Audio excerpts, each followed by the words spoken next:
Film ತುಂಬಾ ಚೆನ್ನಾಗಿದೆ. Last scene ಅಂತೂ ತುಂಬಾ ಇಷ್ಟ ಆಯ್ತು. ಕೆಟ್ಟದನ್ನ ಯಾರಿಗೂ ಬಯಸಬಾರ್ದು, ಮಾಡಬಾರ್ದು. ಸೂಪರ್ ಆಗಿದೆ ಸರ್. ಏನೆಲ್ಲ ಕನ್ನಡ ಚಿತ್ರಮಂದಿರಕ್ಕೆ ಬಂದು ನೋಡ್ಬೇಕು. ಮತ್ತೆ ಒಳ್ಳೆತನ ಗೆಲ್ಲುತ್ತೆ, ಮತ್ತೆ ದುಷ್ಟ ಬುದ್ಧಿ ದುಷ್ಟನೇ ಹಾಳು ಮಾಡುತ್ತೆ ಅನ್ನೋದು ಗೊತ್ತಾಗಿದೆ. ಒಬ್ಬ ಭಿಕ್ಷುಕನಾಗಿದ್ದ ಒಂದು ಹುಡುಗ ಒಬ್ಬ ನಾಡಿನ ಮಹಾರಾಜ ಆಗುವಂತ ಅವನ ಕಷ್ಟ ಕಾರ್ಪಣ್ಯಗಳನ್ನೆಲ್ಲ ದಾಟಿ ಮಹಾರಾಜನಾಗ್ತಾನೆ. ಮತ್ತೆ ಸಂಬಂಧಗಳು ಹೇಗೆ ಬೆಸೆಯಬೇಕನ್ನೋದಕ್ಕೆ ಚಂದ್ರಹಾಸ ಸಾಕ್ಷಿ ಆಗ್ತಾನೆ. ತನ್ನ ಜೀವನದುದ್ದಕ್ಕೂ ತನ್ನನ್ನು ಕೊಲ್ಲಲಿಕ್ಕೆ ಪ್ರಯತ್ನ ಪಟ್ಟಂತ ದುಷ್ಟಬುದ್ಧಿಯ ವಿರುದ್ಧ ಎಲ್ಲಿಯೂ ಕತ್ತಿ ಎತ್ತದೆ, ಯಾವ ರಕ್ತಪಾತವನ್ನು ಮಾಡದೆ ಪ್ರೀತಿಯಿಂದಲೇ ಆ ದುಷ್ಟಬುದ್ಧಿಯ ದ್ವೇಷವನ್ನು ಗೆದ್ದಂತ ಚಂದ್ರಹಾಸನ ಈ ಸಂದೇಶ ಮುಂದಿನ ತಲೆಮಾರಿಗೆ ತುಂಬಾ ಅನುಕೂಲ ಆಗ್ತದೆ ಅಂತ. ವಿಧಿಯಾಟ ಯಾರು ಬದಲಾವಣೆ ಮಾಡಕ್ ಆಗಲ್ಲ ಅಂತ, ವಿಧಿ ಲಿಖಿತಾನ ಯಾರು ಬದಲಾವಣೆ ಮಾಡಕ್ ಆಗಲ್ಲ ಅನ್ನೋದು ಮೇಜರ್ ಪಾಯಿಂಟ್ ಆಗುತ್ತೆ ಈ ಸಿನಿಮಾ. ಅದು ವಿಧಿಯ ಆಟವನ್ನ ಯಾರು ತಪ್ಪಿಸ್ಲಿಕ್ಕೆ ಆಗೋದಿಲ್ಲ ಅನ್ನೋದು ಈ ಕ್ರೌಡ್ ನೋಡಿದಾಗಲೇ ಗೊತ್ತಾಗ್ತದೆ. ತುಂಬಾ ಚೆನ್ನಾಗಿದೆ. ಸೆಕೆಂಡ್ ಹಾಫ್ ಅಂತೂ ತುಂಬಾ ಚೆನ್ನಾಗಿದೆ. ಒಂಥರ ಗೂಸ್ ಪಂಪ್ಸ್ ಅಂತಾನೆ ಹೇಳ್ಬೋದು.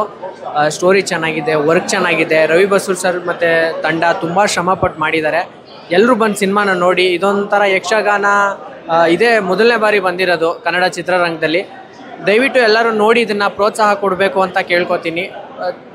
ಆಕ್ಟಿಂಗ್ ಮಾಡಿದ್ದೀನಿ, ನನಗೆ ತುಂಬಾ ಇಷ್ಟ ಆಗಿದೆ. ಎಲ್ಲರೂ ಬಂದು ನೋಡಿ. ವೀರಚಂದ್ರಹಾಸ ಸಿನಿಮಾನ ಇವಾಗ ತಾನೇ ನೋಡ್ಕೊಂಡು ಬಂದು ತುಂಬ ಖುಷಿ ಆಯಿತು. ನಿಜವಾಗ್ಲೂ ಶಿವಣ್ಣನ ಈ ಸಿನಿಮಾದಲ್ಲಿ ಒಂದು ನೆಕ್ಸ್ಟ್ ಲೆವೆಲ್ ತೋರಿಸಿದ್ದಾರೆ. ಇಷ್ಟು ದಿವಸ ನಾವು ನೋಡ್ಕೊ ಬಂದಿದ್ದು ಶಿವಣ್ಣನ ಅಭಿಮಾನಿಯಾಗಿ ಸಾಕಷ್ಟು ಸಿನಿಮಾಗಳು ನೋಡಿದ್ವಿ. ಆದರೆ ಈ ಒಂದು ಸಿನಿಮಾದಲ್ಲಿ ಅವ್ರ ವೇಷಭೂಷಣ, ಅವ್ರಿಗೆ ಹಾಕಿರ್ತಕ್ಕಂಥ ಕ್ಯಾರೆಕ್ಟ್ರು ನಿಜವಾಗ್ಲೂ ಅಲ್ಟಿಮೇಟ್. ಅವ್ರ ಅಭಿಮಾನಿಗಳು ನೋಡೋದು ಎಷ್ಟು ಜನ ಇವಾಗ ನೋಡಿದ್ರು ಶಿವಣ್ಣ ಶಿವಣ್ಣ ಅಂತ ಅಂದ್ಬಿಟ್ಟು ಥಿಯೇಟ್ರಲ್ಲಿ ನಮ್ಮದು ಸೌಂಡೇ ಕೇಳ್ತಾರೆ, ಡೈಲಾಗೇ ಕೇಳ್ತಾರೆ. ಅಷ್ಟು ಶಿವಣ್ಣ ಬಂದರೆ ಇದು ನೆಕ್ಸ್ಟ್ ಲೆವೆಲ್ ಕ್ರೇಜ್ ಇದೆ.